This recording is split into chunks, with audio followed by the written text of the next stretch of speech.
우리 느헤미야 5장 19절 말씀을 우리가 한 목소리로 읽습니다. 네, 하나님이여, 내가 이 백성을 위하여 행한 모든 일을 기억하사 내게 은혜를 베푸시옵소서. 아멘. 오늘 이 시간에는 주여 은혜를 주옵소서라는 제목으로 원로 목사님께서 말씀을 전해 주실 예정입니다. 은혜의 시간 되시기를 소망합니다.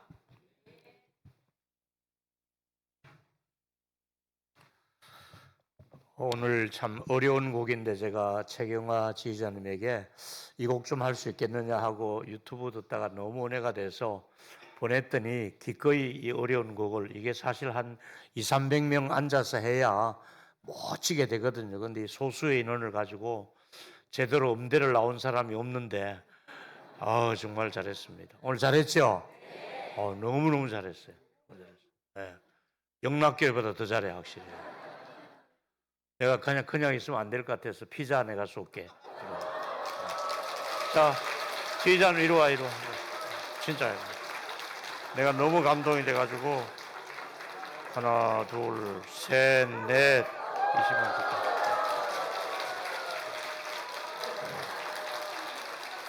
이 원로 목사가 주머니를 열 때는 이게 보통 감동이 온 게 아니야. 예. 우리 담임 목사님은 아직 애들 많이 키워야 되고, 나는 뭐 시집장가 다 보냈으니까 내가 덜 쓰면 되니까. 하여튼 축하해요. 맞아 축하해요. 야, 우리 최경호 지휘자님 화이팅.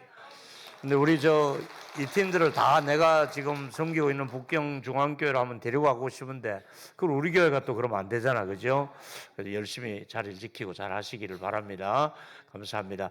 한 번 더 우리 감사하는 마음으로 할렐루야 성가대 박수하겠습니다. 감사합니다. 오늘 진짜 잘했습니다. 설교 끝나고 한 번 더 할까요? 더 합시다. 괜찮아요? 밥도 어제 먹고 오늘 또 먹잖아, 그죠? 맛집 어제 갔는데 또 가잖아. 그러니까 끝나고 한 번 더 해요. 알았죠? 네. 저는 그동안 또 하나님 은혜로 사역을 하면서도 요즘 제가 은퇴하고 또 제가 가지고 있는 제가 생각 중에 하나가 이 설교하는 게 중요한 게 아니다. 또 설교 준비하는 게 중요한 것도 아니고 설교를 준비하는 나에게 내가 먼저 은혜를 받아야 그 다음에 이 설교가 좀 더 이렇게 가슴에 와닿지 않을까 싶어서 설교를 내내 준비하면서 제가 마음으로 많이 하나님께 기도하는 것 중에 하나가, 하나님 이 설교를 준비하면서 이 설교가 이제 주일날이나 어디서든지 선포하기 전에 내가 먼저 은혜 생활을 좀 하게 해 주십시오. 내가 먼저 은혜를 받아야 된다는 생각에는 변함이 없습니다. 예를 들면 우리 어머니들이 잘 드시고 나야 애들에게 줄 젖이 나와야 되잖아요. 근데 젖이 빼빼 말라 있으면 애는 젖 달라고 보채 쌓고 빨고 아프긴 하고 궁뎅이 때려가지고 그만 먹으라 하고 막 던지면 그러면 더 앙앙 울고 그러잖아요. 여러분, 이 강단에 생수가 흐르고 젖줄이 있도록 우리 하나님의 은혜가 저에게도 우리 김 목사님에게도 또 여기서 누가 설교하든지 우리 부목사님들에게도 설교자 자신이 먼저 은혜를 받고 설교하는 자리가 되기를 축복합니다. 그러면 오늘 제가 이제 느헤미야를 소개하는데요. 이 포로 생활에서 이제 느헤미야가 총독으로 임명을 받아서 와서 무너진 성전을 재건하는 과정에 있었던 일입니다. 그가 한참 사역을 하면서 하나님 앞에 너무 힘드니까 이런 기도를 합니다. 느헤미야 5장 19절이지요. 내 하나님이여, 내 딴에는 이 백성들을 위하여 이렇게 애를 쓰고 수고했습니다마는 내가 하는 일도 기억해 주셔서 내게 은혜를 베푸시옵소서 하는 기도를, 남들도 은혜를 받아야 되지만은 여러분에게 내가 주의 이름으로 축복하고 싶은 것은 여기 계신 한 분 한 분이 설교하는 저와 설교를 듣는 여러분 모두가 내게 은혜를 주시는 자리가 되기를 축복합니다. 크게 한번 따라합시다. 내게 은혜를 주옵소서. 내게 은혜를 주옵소서. 아멘. 아멘. 내가 은혜를 받아야 된다 이 말이지요. 그래서 여러분, 근데 은혜를 하나님이 얼마든지 주실 수가 있는데 문제는 하나님은 은혜를 주실 수가 있어요. 은혜가 모자라거나 은혜가 뭐 하여튼 변질됐거나 없어요. 근데 하나님은 언제나 어제나 오늘이나 영원토록 동일하신데 은혜를 받지 못하는 것은 내게 문제가 있는 거예요. 내 쪽에 은혜가 고갈된 것은 내가 문제가 있는 거예요. 은혜 생활하지 못한 것은 내가 문제지 하나님께는 전혀 문제가 없어요. 내가 은혜가 지금 생활하느냐 안 하느냐는 자기가 자신을 너무 잘 알아요. 내가 지금 요즘 은혜 생활을 하고 있다, 아니면 난 너무 지금 메말라 있다, 이것은 여러분 자신이 너무 잘 알아요. 아무 말 안 하고 아무 일 없는 것 같아도 은혜를 내가 지금 못 받고 있다, 나 지금 은혜 생활하고 있다, 이건 자기가 평가할 수 있어요. 근데 문제는 하나님은 은혜를 주실 수가 있는데 은혜를 받지 못하는 내가 문제가 있는 거예요. 그렇다면 바로 그 내가 무엇이 문제일까를 성경적으로 조금 이렇게 살펴보니까 첫 번째가 뭐냐면 은혜를 받지 못한 데는 내 안에 나도 몰래 교만이 있을 수가 있어요. 내 속에 교만이나 혹은 자기의 나는 이 정도면 충분해, 난 참 모범생이야, 나 이 정도면 참 잘해, 이것이 은근히 그 속에 자리 잡은 게 교만이거든요. 성경은 이렇게 말합니다. 야고보 4장 6절에 의하면 그러나 더욱 큰 은혜를 주시라니, 지금까지 주신 은혜보다도 더 큰 은혜를 주실 수가 있는데 하나님이 말씀하시기를 이 은혜에서 제외되는 사람은, 교만한 사람은 내가 물리친다. 하나님은 은혜가 많아도 교만한 사람에게는 은혜를 줄 수가 없다. 그런데 누구에게 은혜를 주느냐? 겸손하면 항상 은혜를 주신다는 겁니다. 그러니까 우리가 은혜 받는 기본이 뭐냐 하면 겸손해야 됩니다. 자기도 몰래 교만해져요. 내가 교만한지 몰라요, 본인은. 근데 자기도 몰래 자꾸 교만한 자리로 올라가요. 근데 자꾸 자기도 몰래 남을 나보다 낫게 여기는 것이라 내가 저 사람보다 낫고, 자꾸 이게 교만이 쌓이다 보면 그 사람에게는 하나님의 은혜가 전달이 안 되는 거예요. 하나님께 문제가 있는 게 아니라니까요.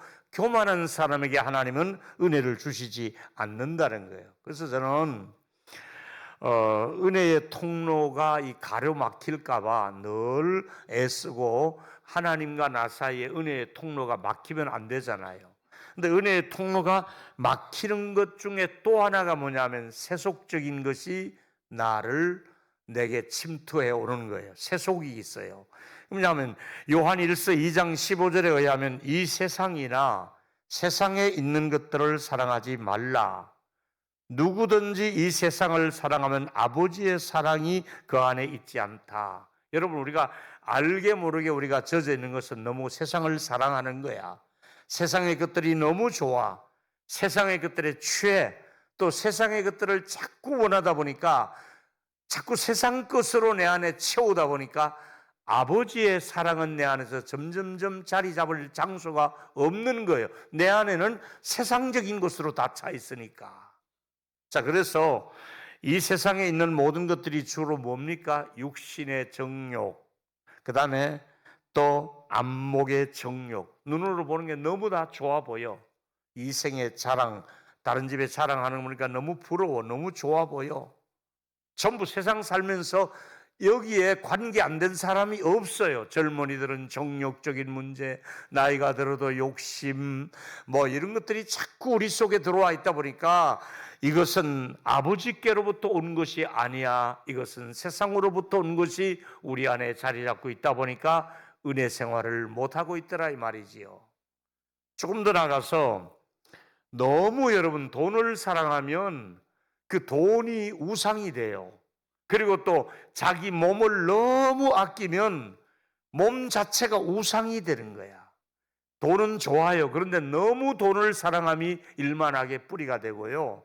너무 자기 몸을 우상처럼, 하나님보다 자기 몸을 더 위해요.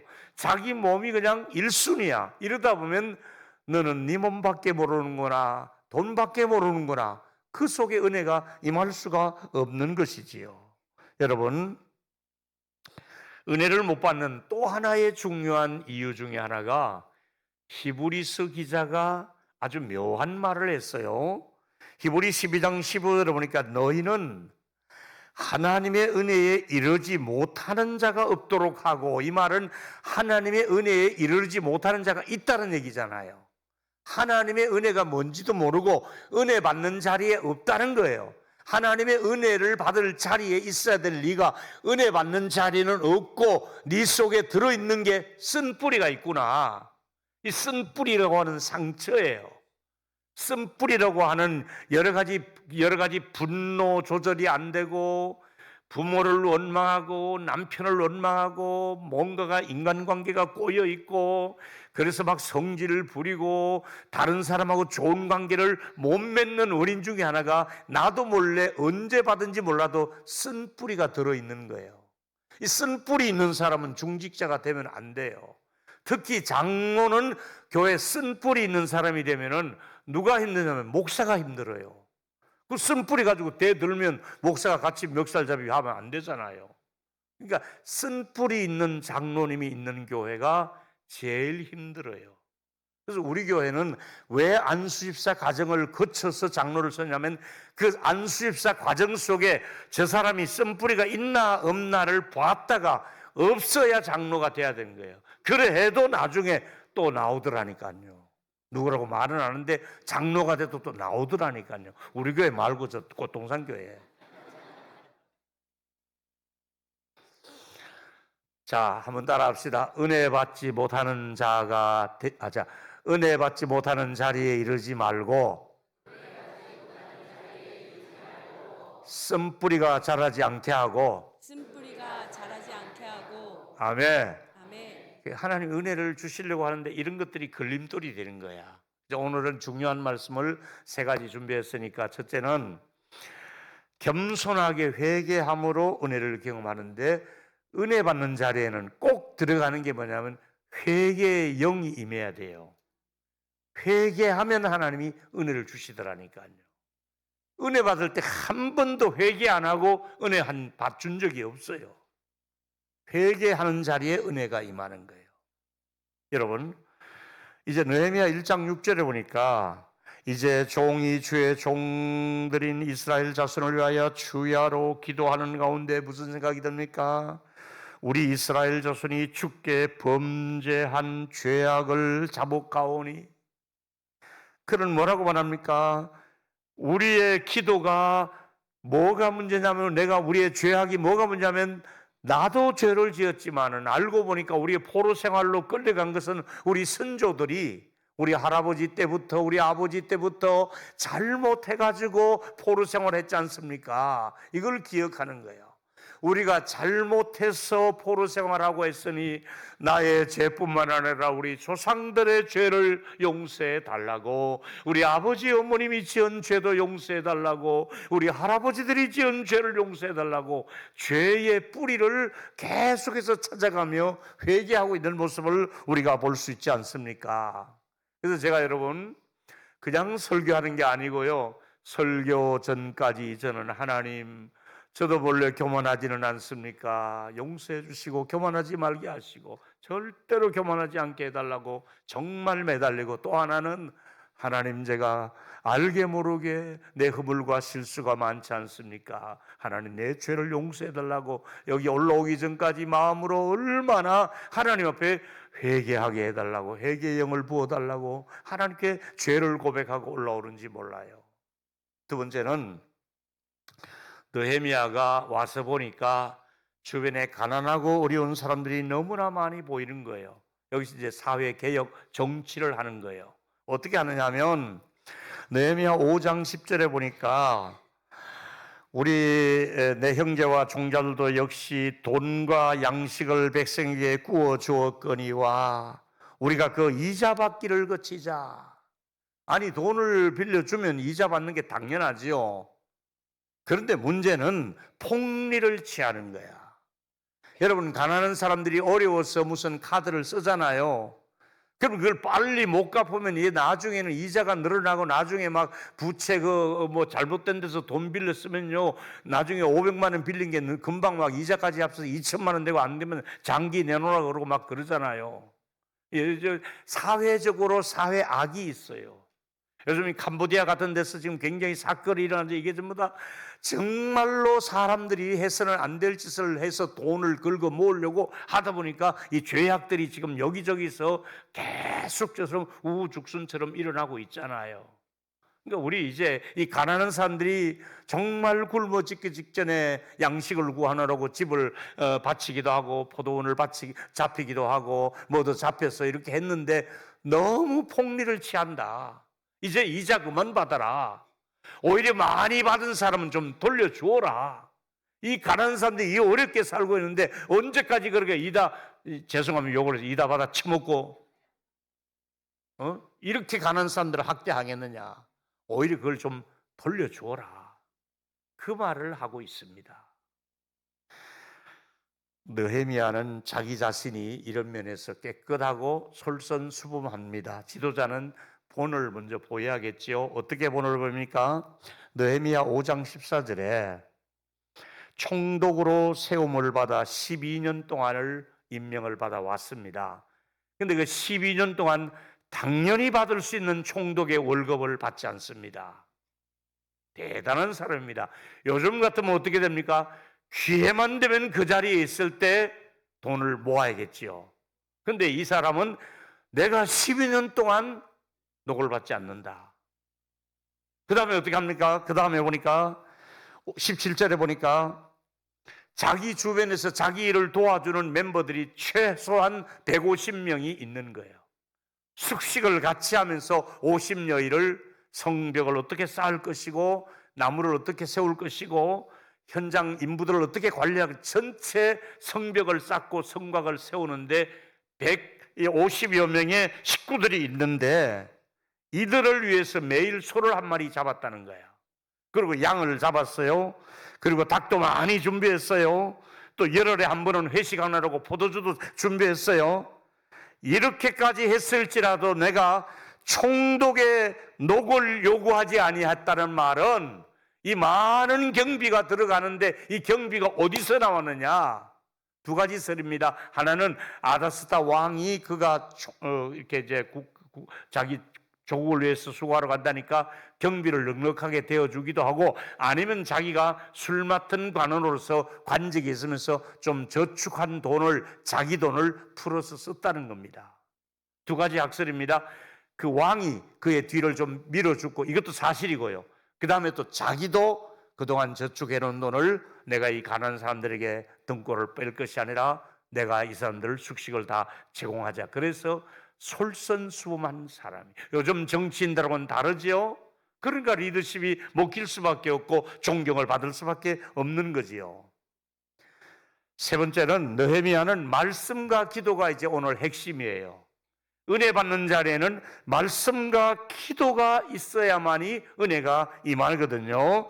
느헤미야 1장 11절에 여기 예루살렘으로 돌아오기 전에 왕의 술 맡은 관원으로 공직에 있을 때에 왕을 모시는 자리에 나가게 될 때에 자네 얼굴이 왜 안색이 좋지 않네 하니까 그때에 왕 앞에 기도하고 하는 얘기가 바로 이 얘기예요.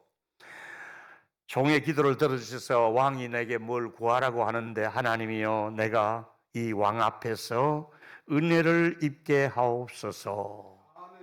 이 기도를 합니다. 여러분, 누군가를 만날 때 거래처의 사람을 만나든 또 누군가를 만날 때 만나는 사람마다 우리 사이에 저분과 나 사이에 하나님 은혜가 있게 하여 주시옵소서. 이 기도가 중요합니다. 누군가를 만날 때, 아니면 누군가에게 부탁할 때, 누군가 어떤 일을 진행할 때, 회의를 할 때, 뭘 하든지 간에 하나님이여 내가 은혜를 입기를 원합니다. 이렇게 기도를 하는 거예요. 그랬더니 왕이 감동을 받아가지고 나중에 막 엄청나게 국고에서 지원을 해주면서 다녀오라는 거예요. 이게 은혜의 힘이잖아요. 여러분 그냥 다녀오라가 아니라 네가 필요한 모든 것을 국고에서 가져가라. 너희 나라는 나무가 없는 건 내가 안다.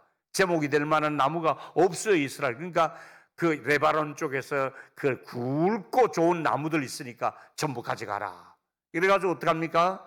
느헤미야 2장 6절에 살림 감독, 그러니까 산립 나무를 전체 관리하는 감독에게 조서를 내려가지고 거기야 가서 성전에 세우는 나무, 들보, 그리고 총독이 머물 집을 짓는데 소용되는 모든 재반 경비를 다 너에게 제공하도록 명령을 하겠다. 그리고 국경을 통과할 수 있도록 국경을 열어주라고 하겠다. 이거 얼마나 멋집니까? 비자를 내주겠다는 겁니다. 트럼프를 막 쫓아내는데 가라는 겁니다. 여러분, 근데 또 이 일에 잘 되는데 반드시 이 공동체 안에는 방해하는 사람도 있습니다. 이 방해를 하는데 업신여기는 거예요. 느헤미야가 하는 일을. 여우가 올라가도 쓰러지겠다 뭐 하면서 너희들이 지금 성전을 건축하면 왕을 배반하려고 하는 것 아니냐, 투서를 놓고 민원을 놓고 계속해서 반대를 하는 거예요. 그 반대 주모자가 누구냐면 산발랏이라는 사람이에요. 이 느헤미야 2장 19절에 호른 사람 산발랏이, 그 다음에 또 여러 사람, 이 세 사람의 일이 나와요. 혼자는 안 해요. 꼭 그 악에도 좋지 않은 그 짝이 있다니까요. 좋지 않는 일에 마음을 모으는 사람이 있다니까요. 선한 일에 마음을 모아야 되는데 안 좋은 일에 꼭 이렇게 마음 모으는 사람들이 있단 말이에요. 우리 동일교회는 이런 사람 한 사람도 없기를 예수 이름으로 축원합니다. 마음보가 안 좋은 사람은 저쪽 교회로 갈지어다. 좋은 일에 마음을 모아야 되는데 비웃고 업신여기고 비웃고 업신여기고 나 안에도 두고 보자, 잘 되나 두고 보자. 자기가 뭐 회장 뭐 이런 거 할 때는 막 해놓고 딴 사람이 회장할 때는 비웃고 업신여기고 그런 것들이 우리 안에 있어요. 또 여러분, 이제 시대가, 느헤미야 시대가 다르잖아요. 이 시대가. 근데 느헤미야 시대가, 이 시대가 달라도 똑같은 것은 뭐냐 하면은, 은혜를 받으려면은 이런 부작용도 있지만은 말씀과 기도가 이제 임해야만이 은혜가 하나님께서 임하는데, 드디어 이제 은혜 받는 현장으로 여러분을 모십니다. 장소는 수문학 광장입니다. 느헤미야 8장 1절가 보니까 이스라엘 자손이 자기들의 성읍에 거주하였더니, 이 사람들이 저 충청도도가 살고 전라도가 살고 뭐 저 경기도도 살고 안산도 살고 뭐 여기저기 사니까 다 모여라. 어디로? 수문학 광장으로 모여라. 우리로 말하면 5.16 광장 같은 데로 다 모여라. 요즘으로 하면 광화문으로 모여라. 이렇게 했어요. 모여라. 모든 백성이 일제히 수문학 광장에 이 소식을 들은 모든 족장들에게 이 얘기가 듣고 일제히 수문학 광장에 모였습니다. 여러분, 우리가 여기서 교회의 힘이 바로 여기에 있습니다. 일제히 수문학 광장에 모였다. 아까 담임 목사님께서 광고했죠. 다음 주간에는 우리 교회 37주년 해마다 했던 부흥회입니다. 이제 이 단어를 여러분 붙들어야 됩니다. 여러분 따라했으면 좋겠습니다. 일제히 동일로 교회로 모이자. 아멘. 꼭 부흥회 날 받아놓으면 딸네 집에 간다고 가네. 그 다음 주에 가도 돼. 꼭 그때 가서 감기는 또 왜 걸려? 감기가 걸렸어도 와야 돼. 그때는. 아멘. 그러니까 일제히 수문학 광장에 모여. 전에는 우리가 부흥회 할 때 우리 여전도회가 단풍놀이 간다 그래도 아니요, 부흥회 끝나고 가라고. 생각나요, 안 나요? 못 갔지요. 그때는 다 그렇게 모여서 일제히 모든 여러분의 사사로운 시간을 교회에다가 좀 우선순위를 두시고, 여러분의 생각 속에 난 몸이 아픈데 뭐 나는 바쁜데 뭐 나 하나쯤은 빠지는 게 자리가 많이 비잖아요. 우리 1부, 2부 교인들이 다 모여서 이 빈자리가 없도록 일제히 동일로 교회로 모일 수 있는 저와 여러분 되기를 축복합니다. 담임 목사님이 해야 될 말을 내가 지금 다 해주는 거야.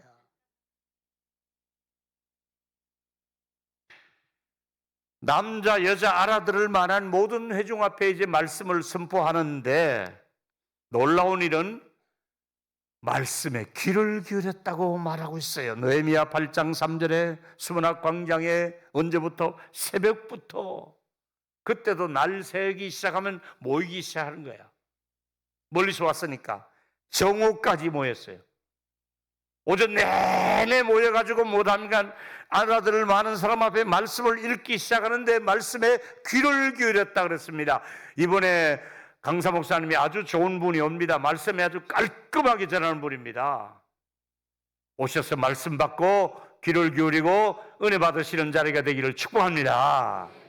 말씀에 귀를 기울였습니다. 귀 있는 자가 하나님이 하시는 성령이 하는 말씀을 들을지어다. 이제 느헤미야 5절과 6절에 놀라운 반응이 나타납니다. 특별히 책을 폈는데 모든 백성이 그 말씀 앞에 아멘으로 하답하는 모습이 나오잖아요. 손을 들고 아멘 아멘 응답하는데 이게 간절한 모습이 이 본문에서 나오잖아요. 하나님의 말씀을 그동안 포로 생활하라고 듣지 못하고 있다가 말씀을 들으니까 아멘. 멀리서 와서 듣다 보니까 너무 멀리서 올수록 예배자는 멀리서 오는 사람일수록 더 은혜를 받고요. 가까운 데 사람이 제일 늦게 오고 제일 은혜를 못 받아요. 막 와서 보니까 막 은혜를 받기 시작하는 거예요. 우리 한번 말씀 앞에 우리 미리 한번 집해 놓고 이 반응을 우리가 가져가야 됩니다. 크게 따라했으면 좋겠습니다. 아멘 아멘. 우리 집사는 조 집사는 이때 크게 하는 거예요. 크게 시작. 할렐루야. 이제 이렇게 제가 집회를 조금씩 가보잖아요. 가보면 그 교회 영적인 분위기는 첫 시간에 아멘 하는 거 보면 벌써 알아요. 이 교회가 냉랭하구나. 이 교회가 지금 다 메가리가 없구나. 이게 다 알아요. 메가리 하면 무슨 말 알아요? 하는 힘이 없단 말이에요. 근데 뜨거운 교회는 순복음이 좋아하는 이유는 난 뜨거워에 가보면 아멘 아멘 하거든요.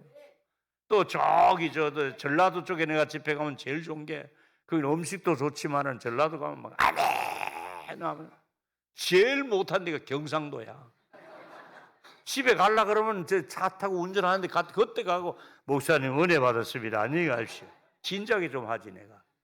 여러분 동일로교회 우리 이제 노회장 지나시고 작년에 정명 목사님 왔다가 제가 위임식 때도 와서 설교했지만 우리 위임식 때도 와서 설교했지만은 야 경기로회가 이렇게 뜨거운 교회가 있나 할 정도로 우리가 연습합시다. 다 같이 아멘, 아멘, 아멘. 아멘. 그래 평소에 좀 하시기를 바랍니다.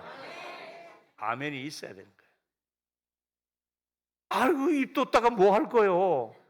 그것도 안 하고. 입이 있는 사람은 다 같이 아멘 시작. 아멘. 옳지. 훨씬 낫다니까요. 하기 시작하면 마음이 열리고.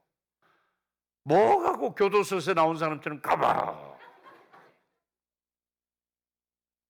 곧 내일 모레 이혼하려고 법정에 갈 사람처럼 안 돼요. 아멘 해야 돼요. 아멘. 성경에 나와 있잖아요. 근데 8장 8절로 9절을 보니까 그 뜻을 해석하게 해주는 거예요. 집회가 왜 필요하냐면 뜻을 하나님의 뜻을 해석을 해줘야 돼. 설교가 뭐냐면 해석을 해주는 거예요. 본문 해석을 해주니까 어떤 반응이 있어? 말씀을 듣고 다 뭐랬어요? 우는지라 울었어요. 여러분 양심적으로 여러분이 대답해 보세요.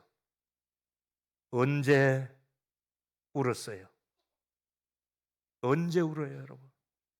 옛날에 70년도 운 거 그거밖에 없잖아요. 아차다 한번 울었잖아요. 찔끔. 저희 아내가 저 아프리카 리비아에 보내놓고 여러분이 그 책 놓는데 책대가 이렇게 있잖아요. 거기 홈이 파졌잖아요. 얼마나 밤새껏 울었으면 그 책대에 눈물이 쫙 흘러꼬이더래요. 홈이 파인 그 자리에 눈물이 있더래요. 우리 어머님은 지금도 저를 위해서 기도만 하면 눈물을 훌쩍 90세가 그 어머니의 눈물의 기도 때문에 제가 목회를 하는 거예요. 목회를 하는 거예요.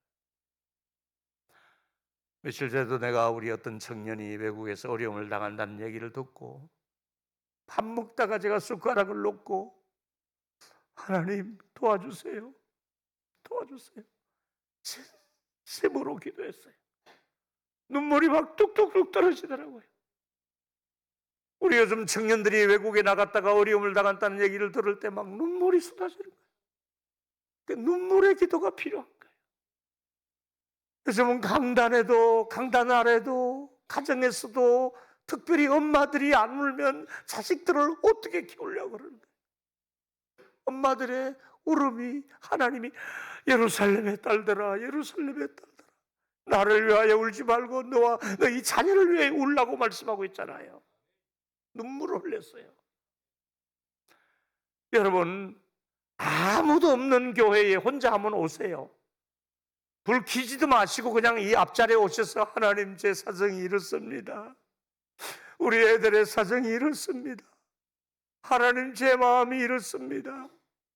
우리 남편이 이렇습니다 하고 그냥 이렇습니다 하고 하나님께 말씀드리면요 반드시 눈물 주게 돼 있어요. 그렇게 눈물 흘며 울고 기도하고 나면요 얼마나 개운하고 새 힘을 주시고 기쁘고 감사한지 몰라요. 여러분 이번 집회에 눈물샘이 좀 터지기를 주의 이름으로 축원합니다. 눈물이 필요합니다.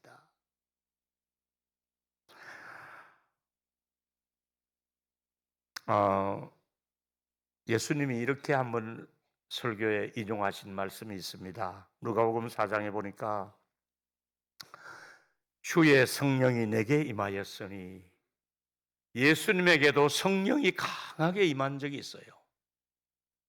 그런데 어떤 일이 일어납니까? 가난한 자에게 복음을 전하게 하셨고 또 내게 기름을 부으시고 나를 보내사 포로된 자에게 자유를 죄에 포로된 사람들에게 사단에 포로된 사람들에게 자유를 줄 수 있는 사람이 누구냐? 성령과 함께 기도하는 사람이잖아요. 거기다가 눈먼 자가 다시 보게 되는 것. 세상 사람들이 눈이 밝은 것 같아도 온갖 것 다 아는 것 같아도 몰라요. 눈먼 자를 다시 보게 하며 눌린 자를 자유케 했다고 말씀하고 있습니다. 여러분 눌리지 않고 산다고요? 아니에요. 영적으로만 너무너무 눌려 사는 거예요. 이번 집회를 통하여 말씀을 통하여 오늘 이 낮 시간에도 눌린 자가 자유를 얻게 되기를 예수 이름으로 축원합니다. 눌려 살면 안 되는 거예요. 여러분 베드로의 설교 중에 아주 유명한 설교가 사도행전 10장 38절이지요. 아까 하신 말씀과 연결됩니다. 하나님이 나사렛 예수께 성령과 능력을 기름 붓고 다심에 예수님에게도 성령을 부어주셨다는 말이에요. 예수님도 성령의 능력을 부어주시니까 두루다니면서 선한 일을 하게 하셨고 뿐만 아니라 눌린 모든 사람을 고치고 마귀에게 눌린 모든 사람들을 쫓겨내는 이런 역사가 있었습니다. 이번 집회를 통해서 눌린 자가 마귀에게 끌려가는 사람들이 죄에 노예되었던 우리 모두가 하나님의 은혜로 자유를 누릴 수 있는 성령의 능력이 우리 모두에게 함께하기를 축복합니다. 그렇습니다. 여러분 시대가 악할수록 더 은혜를 우리가 받아야 됩니다. 성령이 임하야만이 가정이 살고 교회가 살고 자녀들이 살 수가 있습니다. 여러분 창세기 6장 8절을 먼저 읽겠습니다. 제가 읽을게요. 그러나 노아는 여호와께 은혜를 입었더라 했는데 그 노아 이름 밑에 여러분의 이름을 넣어서 읽어볼 필요가 있고 그러나 우리 자녀 가운데 자녀 누구누구의 이름을 넣고 은혜를 입었더라. 노아가 완전한 사람 아니에요. 그런데도 불구하고 은혜를 입혀주셨거든요. 실수가 많아요. 그래도 은혜를 입혀주셨거든요. 여러분의 자녀들의 이름을 넣고 하면 그러나 누구누구는 은혜를 입었더라. 시작. 그러나 여러분의 남편의 예수 믿지 않는 남편의 이름을 넣고 시작. 그러나 그렇게 되기를 축복합니다.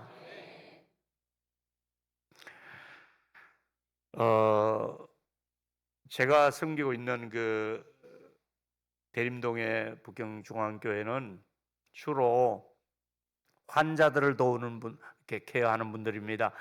환자들을 위해서 몇 명씩 이렇게 돌보고 밤에 또 어떤 분은 아기를 보기도 하고 또 어떤 분은 식당에서 설거지하기도 하고.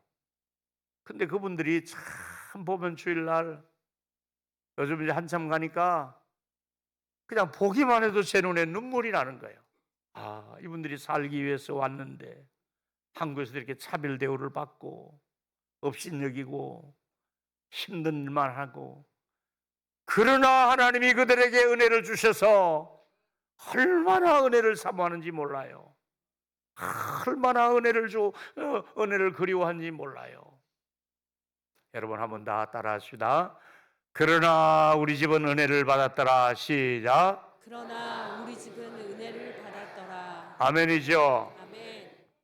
바울이 정말 열심히 살았잖아요.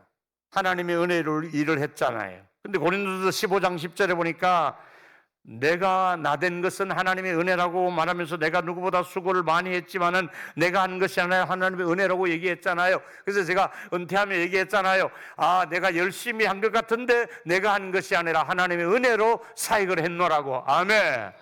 은혜로 우리가 일을 했잖아요. 그래서 요한계시록에 마지막 글을 이렇게 남겼어요. 얼마나 쓰고 싶은 얘기가 많겠어요. 근데 끝부분에는 은혜로 끝나는 거예요. 주 예수의 은혜가 모든 자들에게 있을지어다. 은혜가 우리에게 필요하다. 모든 교회마다, 가정마다, 자녀들마다 은혜가 있을지어다. 이렇게 요한계시록을 마무리했어요. 제가 이 설교를 준비하면서 5가지 다짐을 한번 써봤어요. 첫째로 이 고백인데요. 내가 지금까지 일한 것은 하나님의 은혜였음을 아멘하시기 바랍니다. 네. 일한 것 하나님의 은혜로 했지요. 두 번째, 여러분이 한번 읽어주세요. 나는 시작. 나는 앞으로도 은혜를 더 받아 풍성한 삶을 누리며 복음을 여러분, 전할 것입니다. 앞으로 더 큰 은혜를 주시기를 축복합니다. 아멘. 하나님이 지금까지 은혜를 주셨지만은 앞으로 더 큰 은혜를 하나님이 보라 지금은 은혜 받을 만한 때요, 보라 지금은 구원의 날이로다. 세 번째는 하나님의 은혜는 내 개인뿐만 아니라 내가 은혜 받으면 내 자녀들도, 내 가족들도, 내가 섬기는 교회까지 한 사람만 은혜 받지 말고 연쇄적으로 여러분의 가정과 우리 교회가 은혜의 그 동안의 안에 있게 되기를 예수 이름으로 축원합니다. 그 은혜 받은 사람이 자꾸 이렇게 옆에 은혜가 전달돼야 되는 거예요. 하나님의 은혜는 무너져가는 사회, 국가, 교회를 다시 세울 수가 있습니다. 한국이 더 이상 무너지지 않도록 은혜가 임하기를 기도하시기를 바랍니다. 이 땅에 하나님의 은혜가 계속 지속되도록 말입니다. 마지막은 이 말씀 속에 느헤미야 당시 예루살렘 성벽을 재건한 것처럼 여러분들도 우리의 삶도 재건돼야 될 부분이 있잖아요. 무너진 부분을 다시 일으킬 수 있는 그런 재건되는 은혜를 있게 되기를 예수 이름으로 축원합니다. 여러분, 돈 좋습니다마는 돈보다 중요한 것은 은혜가 먼저입니다. 은혜를 받고 그 사람에게 돈이 필요하지, 성공보다 중요한 것은 은혜입니다. 더 좋은 직분자가 되려면 은혜를 먼저 받아야 더 좋은 직분자가 될 수가 있습니다. 여러분, 자기도 몰래 교만이 자리 잡을 수 있습니다. 또 상처받은 것이 있을 수 있습니다. 이제 회복하는 길은 은혜로만이 치유가 가능합니다. 그래서 가난한 성도일수록 이 약속의 말씀을 붙들고 살면 됩니다. 같이 히브리 13장 5절을 읽습니다. 시작. 돈을 사랑하지 말고 있는 바를 족한 줄로 알라. 그가 친히 말씀하시기를 내가 결코 너희를 버리지 아니하고 너희를 떠나지 아니하리라 하셨느니라. 아멘. 돈도 필요하지만은 하나님이 여러분을 버리지 않고 떠나지 않는 은혜가 있게 되기를 예수 이름으로 축원합니다. 세상은 지금 돈은 많이 가졌는데 하나님이 함께 하지 않는 사람들이 너무 많잖아요. 그냥 돈만 있지 하나님은 그 사람과 같이 하지 않잖아요. 반대로 우리는 돈은 조금밖에 없는데 하나님은 우리와 함께 하시잖아요. 아멘. 그래서 여러분, 혹시 살면서 지금 낙심하고 있는 분 있습니까? 낙심한 사람에게 치료제는 은혜밖에 없습니다. 은혜 받으면 낙심해서 자리에서 일어날 수가 있습니다.